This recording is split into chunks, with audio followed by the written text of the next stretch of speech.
Hai guys, ketemu lagi dengan saya Rosalia. Gimana dengan kabar kalian? Semoga kabar kalian baik-baik selalu. Guys, video kali ini masih ngomongin tentang tanaman indoor atau tanaman hias di dalam rumah. Tapi kali ini bukan mau ngomongin tentang harga ya, cuman mau ngomongin gimana sih caranya merawat tanaman hias atau ya indoor plants di dalam rumah. Ini berdasarkan pengalaman pribadi ya. This is based my experience. Makanya itu aku mau sharing, soalnya dulu sering banget salah sampai semua tanaman pada mati. Walaupun aku suka bertanam, tapi lebih di outdoor daripada di indoor. Oke guys, sekarang langsung aja kita ngomongin apa sih kesalahan yang sering banget kita lakukan dalam merawat tanaman hias. Wait, sebelumnya aku mau kalian to say hello first. This is my new plants. Ini aku baru beli, namanya Calathea orbivalia. So this is very beautiful. Tuh guys, bagus kan? Warnanya hijau. Aku suka banget warna hijau. Tapi, well actually it's not because green, but we have something in common because we both Lia. Rosalia, this is orbivalia. Jadi gitu guys. Jadi kita sama-sama. So we are Lias. Aku taruh sini ya. Aku taruh sini di, kebetulan ini di ruang makan bersamaan dengan tuh Syngonium. Jadi aku taruh. Shiro, what are you doing there? Okay guys, my cat is around there.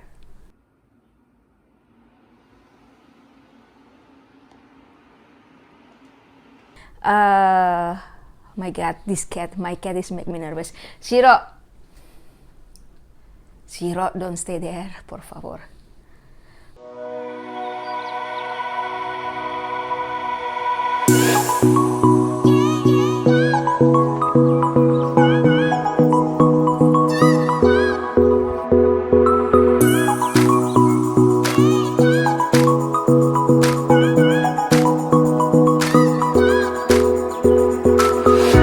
Oke guys, langsung aja ya. Jadi tips yang pertama adalah kalian harus mencari informasi. Jadi kalau kalian benar-benar mau beli tanaman yang kalian suka atau mungkin lagi fashion, lagi trend di tahun ini, jadi kalian pertama yang harus kalian tahu adalah mencari informasinya. Jadi you have to search the information, browsing, I don't know.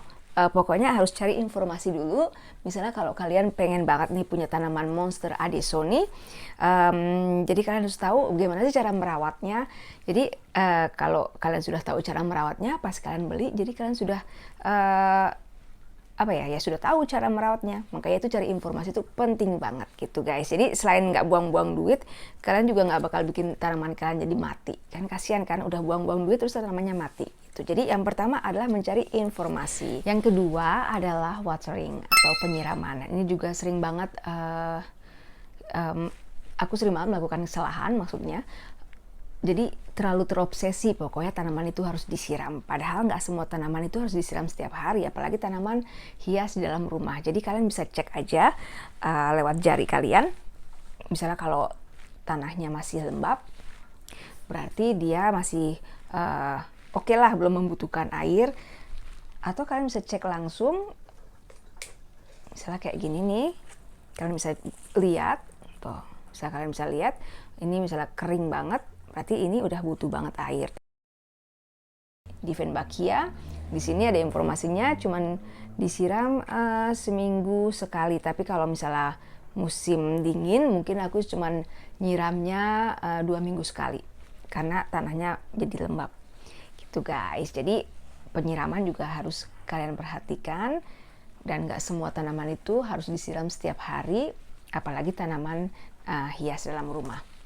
Yang ketiga adalah sinar matahari atau light. Jadi buat kalian yang punya rumah yang nggak masuk sinar matahari, kalian bisa menggunakan sinar matahari artifisial atau light artifisial. Kayak aku selalu pakai ini karena di Belanda kadang mataharinya tuh jarang keluar. Jadi dibantu sama sinar lampu. Terusnya juga ada tanaman yang tidak boleh kena sinar matahari langsung, atau dia lebih senang di tempat yang teduh atau shadow. Kayak ini misalnya Dieffenbachia, dia lebih senang di half sun atau enggak terkena matahari langsung. alokasinya juga begonia juga gitu. Jadi tanaman indoor ini memang agak-agak sensitif ya. Jadi kadang-kadang mereka butuh sinar matahari tapi juga nggak terlalu panas gitu. Tapi buat kalian yang nggak punya, maksudnya buat kalian yang tinggalnya di rumah yang nggak kena sinar matahari atau nggak punya sinar matahari langsung, kalian bisa menggunakan lampu seperti yang saya bilang tadi.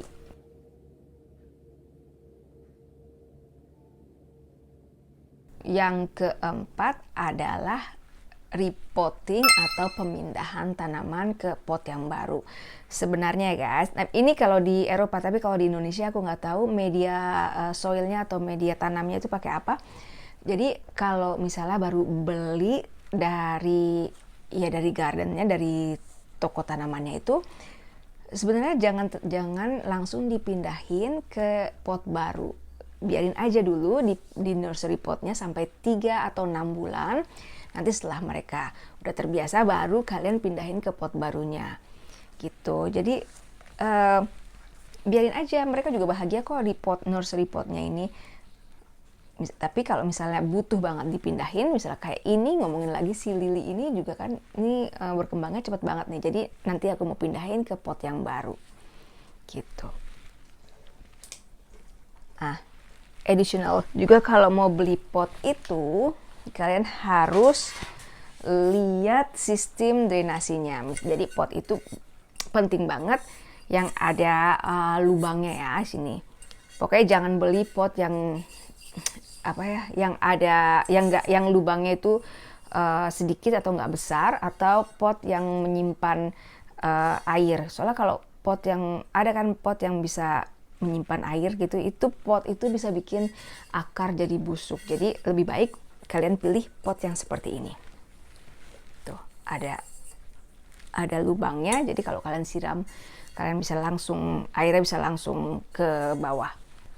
Yang kelima, media tanam, soil atau fertilizer. Jadi kalau kalian mau mindahin tanaman itu, yang penting medianya harus sehat dan vitamin untuk tanamannya juga harus cukup.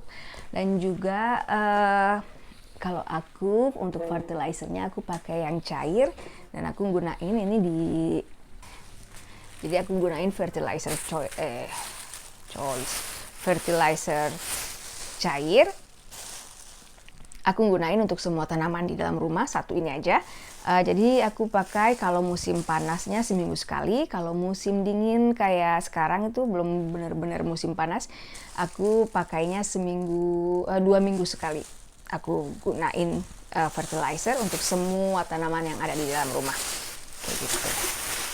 Terusnya yang ke-6, ini juga aku nggak perhatiin banget dulu, tapi ternyata penting banget. Yang ke-6 adalah kelembapan udara atau humidity. Itu juga harus diperhatikan. Nah, di sini aku punya nih alatnya, makanya harus aku selalu taruh di sini. Jadi aku tahu level kelembapan di tempat ini berapa. Di sini ada 52% dan suhunya 20 derajat Celcius. Jadi ini bagus banget. Maksudnya 50% ke atas, 50% itu kelembapannya cukup buat tanaman. Kalau 80% kan jadi kayak hujan. Tapi kalau 50% ini 52% ini cukup. Jadi aku selalu pakai ini. Takut nanti kalian bisa lihat semuanya. Tuh kayak gini. Makanya aku selalu taruh di situ. Aku selalu taruh alat ini di antara tanaman supaya tahu kelembapannya. Humidifier. Ya, aku punya ini sama humidifier. Selalu ingatnya humidificator. No, humidifier. Oke, sama ini dan humidifier.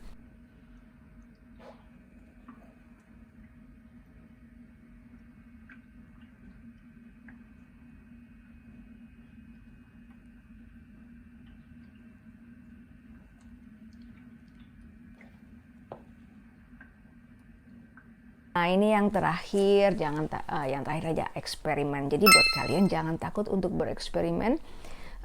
melakukan propagasi. Jadi kalian misalnya senang tanaman Monstera addisoni, kalian cari lagi informasinya gimana sih caranya untuk melakukan propagasi Monstera addisoni atau apapun yang kalian suka. Misalnya aku nih kan, dari kemarin ini belum, tapi ini segar, masih segar. Ini Pilea, induknya ada di dapur, aku taruh di dapur. Terusnya aku juga ada Monstera addisoni nih. Aku punya 3 Monstera, udah. Lalu aku juga punya ini guys, Scindapsus pictus juga aku pakai. Tuh, pokoknya jangan takut untuk bereksperimen. Tapi sebelumnya kalian harus cari informasi dulu. Gimana caranya? Oh ya guys, tadi kan ngomongin tentang pot itu karena aku selalu terobsesi. Pokoknya semua ada pot bagus deh. Nah ini nih, ini pohon, ini tanaman dari kecil. Ini adalah hadiah dari temanku. Ini udah 3 tahun yang lalu, ternyata kecil banget segini. Sekarang udah gede.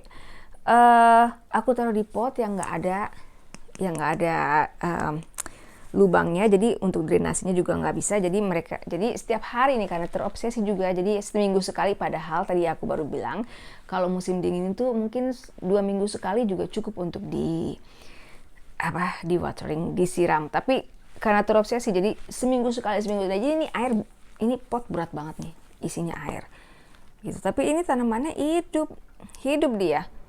Kayaknya bahasa ininya hidup segan, mati pun tak mau gitu. Aku juga nggak mau buang, jadi ya udah nggak usah disiram-siram lagi sampai nggak tahu sampai kapan. Ya jadi itu deh tips-tipsnya. Jadi ada 7 tips yang dulu nggak pernah diperhatiin. Sekarang ternyata oh iya ya, ternyata harus cari informasi, harus tahu cara penyiramannya, harus tahu cara sinar mataharinya. Terus kalau kurang sinar matahari pakai apa? Apalagi tadi sinar matahari. Terus repotting atau pemindahan tanaman itu perlu atau enggak. Terusnya juga harus tahu level humidnya atau level kelembapan udara di dalam rumah. Terus ya itu bereksperimen kayak gitu aja. Pokoknya 7 poin itu pasti semoga ya tanaman indoornya bakal segar-segar. Oh ya, buat kalian yang punya tips lain, kalian juga boleh tulis komennya. Pokoknya sama-sama belajar. Aku belajar dan kalian juga belajar. Jadi berbagi pengalaman. Kalian punya indoor plants tapi mati mulu, ya udah beli aja ini nih terrarium. Di sini nih tuh ada nerve plants. Namanya aku nggak tahu, lupa. Pokoknya, nah nih kalau kalian mau tahu tuh. Kalau nggak lihat jelas nanti aku kasih tahu nih. Asal jangan dibuka ininya, tutupnya. Kalau dibuka bisa mati dia. Atau beli yang plastik. Ini juga pasti hidup. Oke guys, sekarang aku pamit dulu. Seperti yang aku bilang tadi, kalau kalian punya tips atau saran, kalian bisa tulis komen. Mungkin kita bisa belajar sama-sama untuk merawat tanaman hias di dalam rumah. Oke guys, aku pamit dulu, tapi jangan lupa di like, comment, share, dan subscribe. Dan sampai ketemu lagi di video yang akan datang. Bye-bye.